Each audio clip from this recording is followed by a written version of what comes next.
नमस्कार, अपन न्यूजमा स्वागत छ। सुरु गरौँ हेडलाइन्सबाट। सिन्धुपाल्चोकमा भएको बस दुर्घटनामा परि मृत्यु हुनेको संख्या 15 पुग्यो। धनकुटामा अटो दुर्घटना 2 जनाको मृत्यु।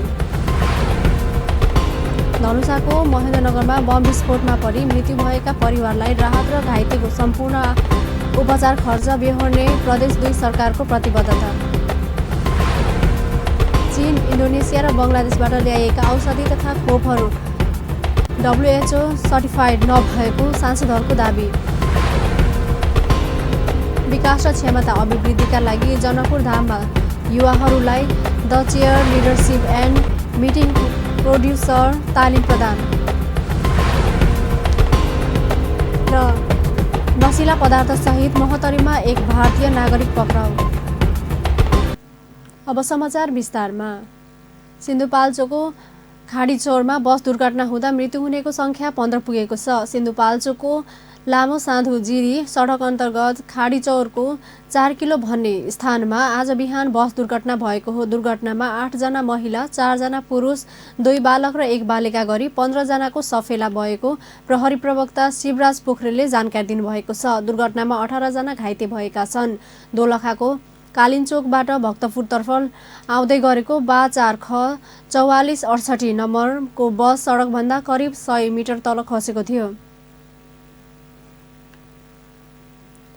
धनकुटाको छतरजोरपाटीबाट गाउँपालिका 2 स्थित फलैचामा आइतबार दिउँसो अटो दुर्घटना हुँदा 2 को मृत्यु भएको छ। दुर्घटनामा अटो चालक धनकुटा 2 का दशरथ पाखरिन र त्यसमा सवार तेर्थुमको छतरिया गाउँपालिका वडा नम्बर 1 का साङ्गे शेर्पाको मृत्यु भएको प्रहरीले जनाएको छ। धनकुटाको हिलेबाट सिधुवा जाँदै गरेको को 2 अ 6611 नम्बरको अटो तेर्थुमको बसन्तपुरबाट हिले आउँदै गरेको को 1 ख 6912 नम्बरको मेसिन बोक्ने लोपेड ट्रकसँग ठोकिएको थियो। दुर्घटनामा अन्य 2 जना घाइते भएका छन्।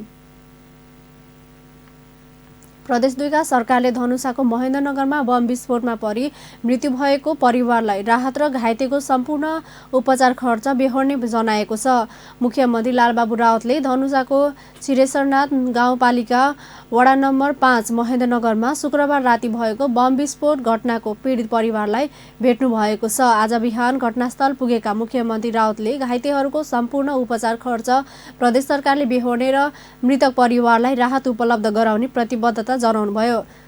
उहाँले मृतक परिवारलाई उपलब्ध गराइने रकमबारे आउँदो मन्त्री परिषद बैठकबाट निर्णय गरिने पनि बताउनुभयो। मुख्यमन्त्री राउतसँगै प्रदेशसभा सभामुख सरोज यादव, समाजवादी पार्टीका प्रमुख सचेतक शैलेन्द्र यादव, प्रदेशसभा सदस्य सिंहासन कलवार, मुख्यमन्त्री न्यायाधिवक्ता दिपेन्द्र झासहित घटनास्थल पुगेका थिए। बम विस्फोटमा परि प्रहरी निरीक्षक सहित 3 जनाको मृत्यु भएको थियो। अन्य 4 जना घाइते छन्। घाइतेहरूको धरानमा उपचार भइरहेको छ। घटनास्थल प्रदेश 2 को अस्थायी राजधानी जनकपुरधाम नजिकै रहे पनि मुख्यमन्त्री राउत 1 दिनपछि मात्र परिवारजनलाई भेट्नु पुग्नु भएको छ। बम विस्फोटबाट 3 जनाको मृत्यु भएको शोकमा धनुषाको महेन्द्रनगर बजार बन्द गरिएको छ। व्यापारी समेत रहेका राजेश शाह, उनका छोरा आनन्द शाह र इन्सपेक्टर अमिर कुमार दाहालको मृत्यु भएको शोकमा व्यापारीहरूले आइतबार पसल बन्द गरेका हुन्। व्यापारीहरूले घटनाको छानबिन गरी दोषीमाथि कारबाही गर्न माग गरेका छन्। मृतक शाह औषधि व्यवसायी हुनुहुन्थ्यो। धनुषाको छिरेश्वरनाथ नगरपालिका वडा नम्बर 5 महेन्द्रनगरमा शुक्रबार राति बम विस्फोटमा परि उनीहरूको मृत्यु भएको थियो। यसैबीच शाह, बाबु छोरा र प्रहरी निरीक्षक दाहालको अन्त्येष्टि गरिएको छ। मृतक राजेश शाह र उनका छोरा आनन्द शाहको महेन्द्रनगरस्थित जल्लाद नदीमा अन्त्येष्टि गरिएको छ। अन्त्येष्टिमा नेकपा नेता तथा पूर्व मन्त्री रघुवीर महासेठका साथै स्थानीयवासीको उपस्थिति थियो। यसअघि प्रहरी निरीक्षक दाहालको शनिबार साँझ काठमाडौँको आर्यघाटमा अन्त्येष्टि गरिएको थियो। धनुषाको महेन्द्रनगर बम विस्फोट घटनामा एक विद्यार्थीको समेत मृत्यु भएको शोकमा आइतबार जिल्लाभरका निजी विद्यालयहरू बन्द गरिएको छ। बम विस्फोटमा परि जनकपुरधाम स्थित सिद्धार्थ शिशु सदन स्कुलको कक्षा 10 मा अध्ययनरत आनन्द शाहको मृत्यु भएको शोकमा निजी विद्यालयहरू बन्द गरिएको हो। निजी विद्यालयहरूको संगठन प्याप्सन र एनप्याप्सनको आह्वानमा धनुषाका सबै निजी विद्यालय बन्द गरिएको छ। प्याप्सन र एनप्याप्सनले घटनामा संलग्नलाई तत्काल पक्राउ गरी कारबाही गर्न माग गरेका छन्। छन्। शुक्रबार राति छिरेश्वरनाथ नगरपालिका वडा नम्बर 5 महेन्द्रनगरमा भएको बम विस्फोटमा मृतक शाहको साथै उनका बुबा राजेश शाह र प्रहरी निरीक्षक अमिर कुमार दाहालको मृत्यु भएको थियो। नेपाल कम्युनिस्ट पार्टी नेकपाको आइतबार बसेको सचिवालय बैठकले स्थायी कमिटी बैठकका एजेन्डाहरू तय गरेको छ। प्रधानमन्त्री तथा पार्टी अध्यक्ष केपी शर्मा ओलीको समेत सहभागिता रहेको सचिवालय बैठकले स्थायी कमिटीमा विधान संशोधनको एजेन्डा प्रस्तुत गर्ने कार्यसूची तय गरेको छ। प्रवक्ता नारायण काजी श्रेष्ठका अनुसार बैठकमा पार्टी अध्यक्ष पुष्पकमल दाहालद्वारा प्रस्तुत गरिने राजनीतिक प्रतिवेदन पेश गर्ने कार्यसूची पनि रहेको छ। ओली र दाहाल परामर्श गरेर राजनीतिक प्रतिवेदन तयार भएको थियो। त्यसैगरी केन्द्रीय कमिटीको बैठक बोलाउने विषयमा पनि स्थायी कमिटीमा छलफल हुनेछ। प्रवक्ता श्रेष्ठले नेपाल भारत सीमा समस्या र अन्य विविध विषयमा पनि बैठकमा छलफल हुने बताउनुभयो। बैठकमा प्रधानमन्त्री ओलीले आफ्नो स्वास्थ्य अवस्थामा तीव्र सुधार भइरहेको जानकारी गराउनु भएको थियो। सचिवालय बैठकले उहाँको पूर्ण स्वास्थ्य लाभको कामना समेत गरेको छ। समाजवादी पार्टीले प्रदेश 2 सरकार र पार्टीलाई प्रभावकारी पार्न संयोजन समिति गठन गरेको छ। समाजवादी पार्टीको केन्द्रीय समिति बैठकले प्रदेश 2 सरकार र पार्टीलाई प्रदेशमा अझ व्यवस्थित, प्रभावकारी, सुदृढ र सङ्गठित गर्न केन्द्रीय उपाध्यक्ष रेणु यादवको नेतृत्वमा 7 सदस्यीय संयोजन समिति गठन गरेको हो। समितिमा सदस्यहरूमा मुख्यमन्त्री लालबाबु राउत, आर्थिक मामिला तथा योजना मन्त्री विजय कुमार यादव, पार्टीका महासचिव राम सहाय यादव, प्रदेश सांसद राम आशिष यादव, केन्द्रीय सदस्य दय हरिनारायण यादव र महाजन यादव रहेका छन्। सांसदहरूले चीन, इन्डोनेसिया र बङ्गलादेशबाट ल्याएका औषधि तथा खोपहरू WHO सर्टिफाइड नभएको बताएका छन्।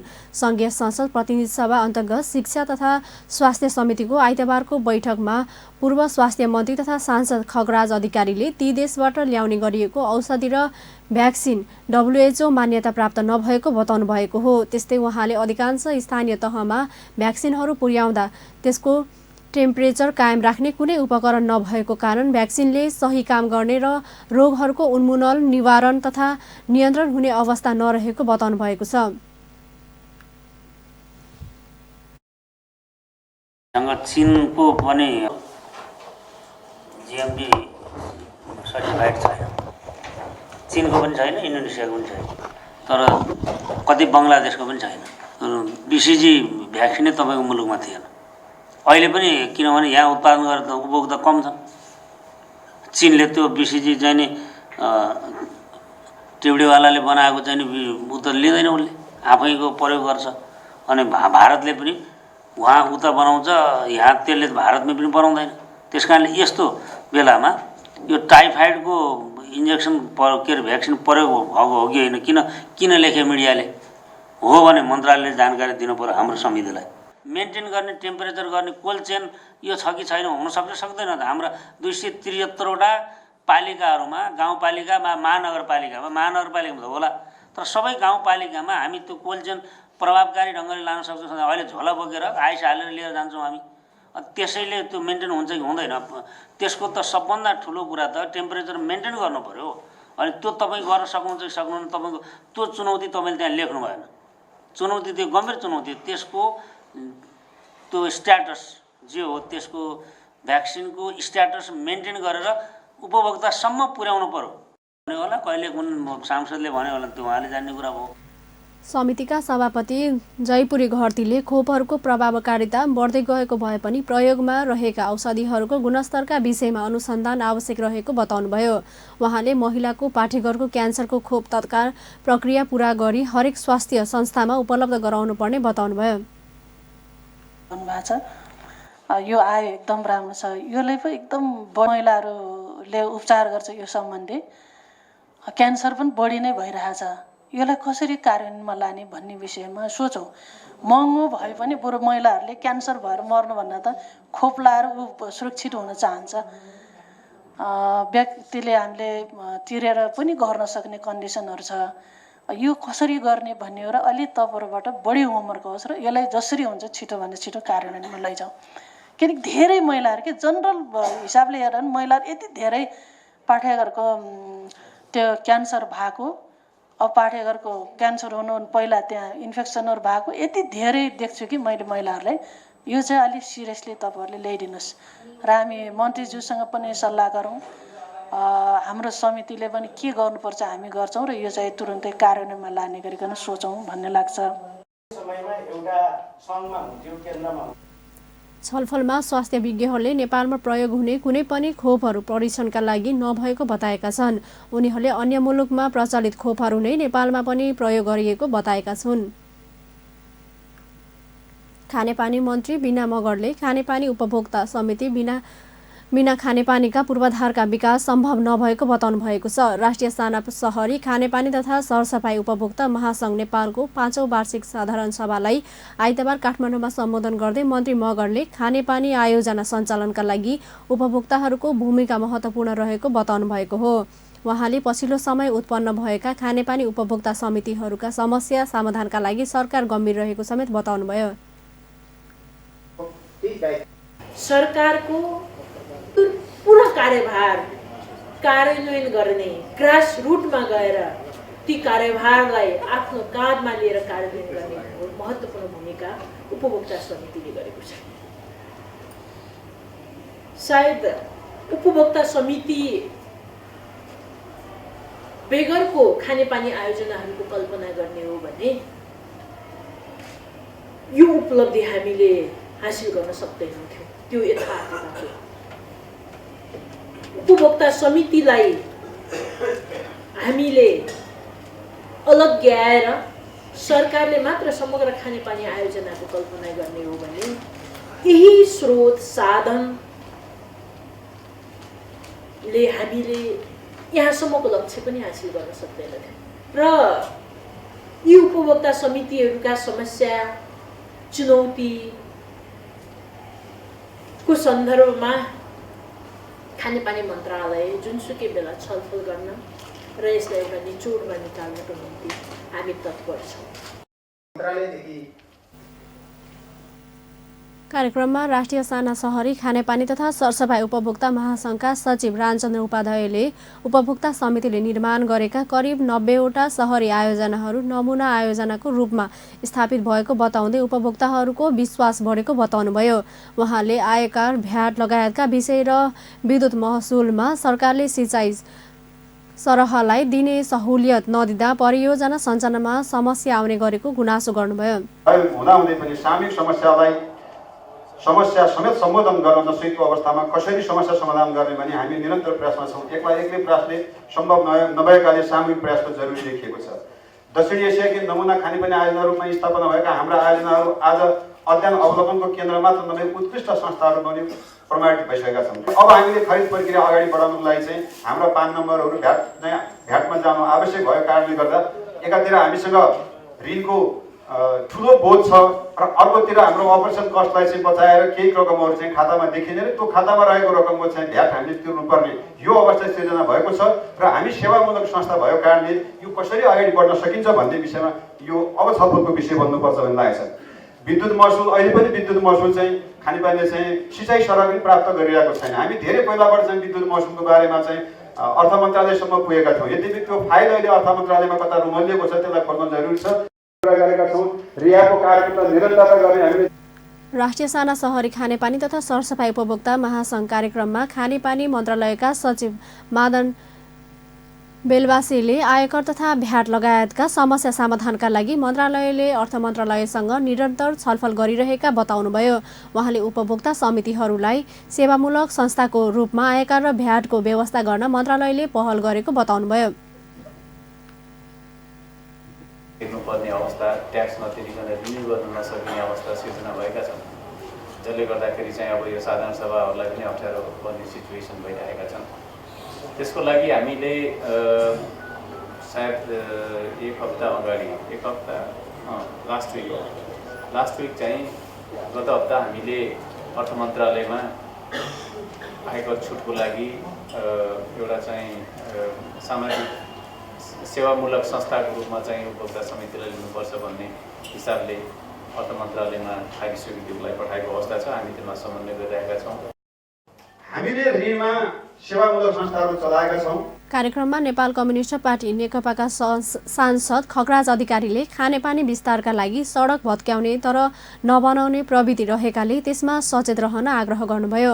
त्यस्तै उहाँले ग्रामीण क्षेत्रका खानेपानी आयोजनाको लिफ्टिङका लागि सरकारले विद्युत महसुलमा छुट हुनुपर्नेमा जोड दिनुभयो। जनकपुरधाममा युवाहरूलाई the chair leadership and meeting procedure तालिम प्रदान गरिएको छ। रौनियार युवा मञ्च जनकपुरधामको आयोजनामा मञ्चका सदस्य रोहन कुमार गुप्ताको पहलमा आयोजना गरिएको एक दिवसीय प्रशिक्षणमा 20 जना युवा व्यवसायीहरूले नेपाल जेसिसका पूर्व कार्यकारिणी उपाध्यक्ष मनिष रमन शाहले नेतृत्व विकास र क्षमता अभिवृद्धि सम्बन्धी तालिम प्रदान गरेका हुन्।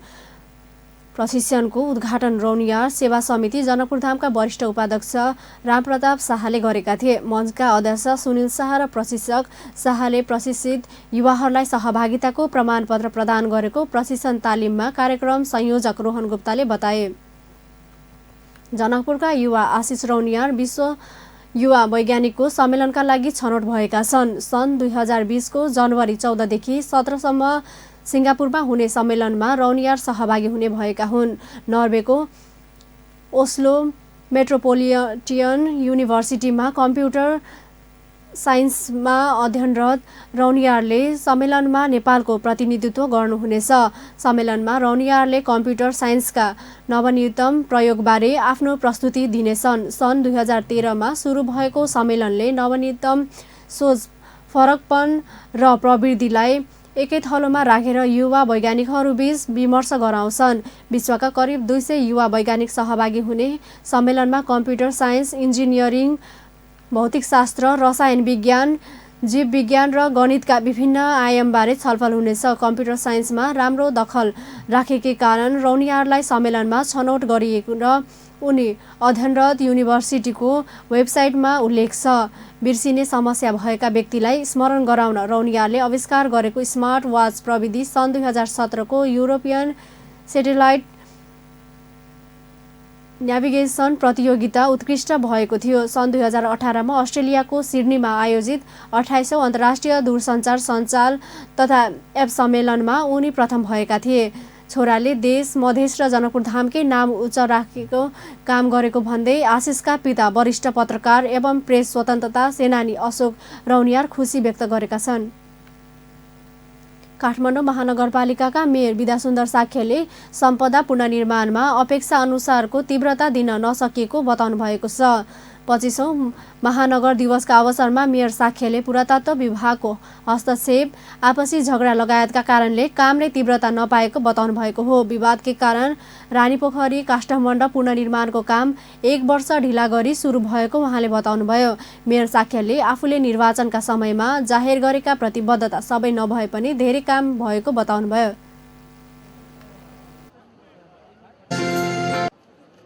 धेरै काम हामीले गरिसकेका छौँ। त्यसमा के काम चाहिँ हामीले गर्न नसकेका पनि छौँ। जस्तै अहिले पनि हामीले कल्पना गरेका थियौँ त्यही बेला 1 वर्षभित्र मेलम्चीले सबै काम सघाउँछ, सबै घरमा पानी आउँछ र सडक खन्ने काम पुरा हुन्छ भनेर अपेक्षा गरेका थियौँ। तर अहिले पनि विभिन्न कारणले मेलम्चीको काम नसकेको कारणले पनि सबै बाटोहरू हामीले चिप्लो बनाइदिन्छ भनेका थियौँ। त्यसमा अलिकति कमजोर छ। र जहाँ मेलम्चीको समस्या छैन त्यो सबै ठाउँमा हामीले बाटो बनाइसकेका छौँ। र जहाँ पूर्वाधारको क्षेत्रमा त्यो मात्र होइन, गल्ली गल्ली चोक पनि हामीले बनाइसकेका छौँ। र सम्पदाको क्षेत्रमा हेर्ने भयो भने अहिले धेरै पुनर्निर्माण गरिसकेका छौँ। तर सम्पदाको क्षेत्रमा पुनर्निर्माण के ठाउँमा गाह्रो पनि छ। कहीँ पुरातत्वको हस्तक्षेप, कहीँ चाहिँ बुद्धिस्टको नाममा लाल पूर्जा हुने, कहीँ चाहिँ दाजुभाइको झगडा गर्दा कतिपय चाहिँ बिहार चाहिँ बनाउन नसकेका छ। जहाँ विवाद रहित छ त्यो सबै काम सुरु भइसकेको छ, केही काम कम्प्लिट भइसकेको छ। जस्तै अहिले हेर्ने भयो भने रानीपोखरी हामीलाई झन्डै 1 वर्ष ढिला भयो, काष्ठमण्डप 1 वर्ष ढिला भयो। अब लगभग चाहिँ नि अब विश्वास जाग्ने स्थिति आइसकेको छ। जस्तै यहीँ मैले जनभाल अगाडि हामीले डिगिछेम बनाइरहेका छौँ, त्यो लगभग सकिने 90% सकिसक्यो। वडा भवन कुनै वडा भवन झन्डै 60 देखि 80% काम सकिसकेका छन्। यसरी पूर्वाधार लगायत पुनर्निर्माणमा अगाडि बढिरहेका छौँ र अमूर्त सम्पदाको हकमा हेर्ने भने झन् 100% नै हामीले काम गरेका छौँ। वर्षगाँठ मनाउँदै हुनुहुन्छ 25औं महानगर दिवसका अवसरमा सडक मानव मुक्त अभियानको घोषणा गरिएको छ। महानगर स्थापना भएको दिनको सम्झनामा भएको कार्यक्रममा सडक मानव मुक्त अभियानको घोषणा गरिएको हो। नेपाल एसबीआई बैंकको वार्षिक साधारण सभाले 16.84% लाभांश दिने सञ्चालक समितिको प्रस्तावकलाई पारित गरेको छ। बैंकको आइतबार काठमाडौँमा बसेको 26औं वार्षिक साधारण सभाले उक्त लाभांश शेयर धनीलाई वितरण गर्ने सञ्चालक समितिको प्रस्तावमाथि छलफल गरी पारित गरेको हो। बैंकले कुल चुक्ता पुँजीको 10.84% अर्थात् 91,60,76,636 रुपैयाँ नगद लाभांश वितरण गर्ने भएको छ। त्यस्तै साधारण सभाले चुक्ता पुँजीमा 6% अर्थात् 50,69,55,031 रुपैयाँ बराबरको बोनस शेयर दिने प्रस्ताव समेत पारित गरेको छ। बैंकका अध्यक्ष BRS सत्यनारायणले बोनस शेयर र नगद लाभांशमा लाग्न करसहित लाभांश पारित गरिएको घोषणा गर्नुभयो।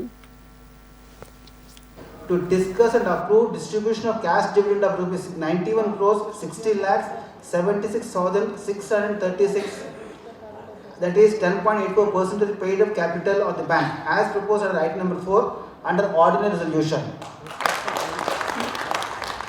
Resolution to approve distribution of cash dividend of rupees 91 crore 60 lakh 76,636, that is 10.84 of the paid up capital of the bank approved and adopted as proposed. The amount of dividend will be credited in the account provided by you after adjustment of the applicable tax. Thank you very much. Dear shareholders, now we are moving towards agenda items proposed under special resolution and accordingly placed before the AGM to approve distribution of bonus shares amounting to ₹50. त्यस्तै साधारण सभाले स्वतन्त्र सञ्चालकतर्फ बिमला सुवेदीलाई नियुक्ति गरेको छ। यसबाहेक bank तथा वित्तीय संस्थाहरू प्राप्ति गर्ने तथा आवश्यक सहमति गर्ने लगायतका बैंक तथा वित्तीय संस्थाहरू प्राप्ति गर्ने गराउने सम्बन्धमा प्रचलित नियम कानुन बमोजिम बैंकको तर्फबाट गर्नुपर्ने सम्पूर्ण आवश्यक कामहरू गर्न गराउन सक्ने अख्तियारी सञ्चालक समितिलाई प्रयोजन गर्ने निर्णय समेत गरेको छ। महोत्तरीमा लागु औषधसहित एक भारतीय नागरिकलाई सशस्त्र प्रहरले पक्राउ गरेको छ। पक्राउ पर्नेमा भारत बिहारको मधुबनी जिल्ला वडा नम्बर 1 बिरोकर बस्ने 19 वर्षीय राकेश कुमार महतो रहेको प्रहरले जनाएको छ। बिहान करिब 9 बजे सशस्त्र प्रहरी बल जलसागर नजिक चेक जाँचको क्रममा महतोलाई प्रामोइजाइन इन्जेक्सन 300 थान, ब्रुफिनोफाइन इन्जेक्सन 294 थान र डाइजोपाम इन्जेक्सन 295 थान सहित पक्राउ गरिएको सशस्त्र प्रहरी उपरीक्षक निरकृष्ण अधिकारीले जानकारी दिए। अन्त्यमा हेडलाइन्स पुनः एकपटक। सिन्धुपाल्चोकमा भएको बस दुर्घटनामा परि मृत्यु हुनेको संख्या 15 पुग्यो। धनकुटामा अटो दुर्घटना 2 जनाको मृत्यु। धनुषाको महेन्द्रनगरमा बम विस्फोटमा परि मृत्यु भएका परिवारलाई राहत र घाइतेको सम्पूर्ण उपचार खर्च बेहोर्ने प्रदेश 2 सरकारको प्रतिबद्धता। चीन, इन्डोनेसिया र बङ्गलादेशबाट ल्याएका औषधि तथा खोपहरू WHO सर्टिफाइड नभएको सांसदहरूको दाबी। विकास र क्षमता अभिवृद्धिका लागि जनकपुर धाममा युवाहरूलाई दक्षीय लिडरसिप एन्ड मिटिङ प्रोसिड्युर तालिम प्रदान। र नसिला पदार्थ सहित महोत्तरीमा एक भारतीय नागरिक पक्राउ। हस्त अपन न्युज अहिलेलाई यति नै। पल पल खबर तेज नजर हेर्दै रहनुहोला अपन टेलिभिजन। नमस्कार।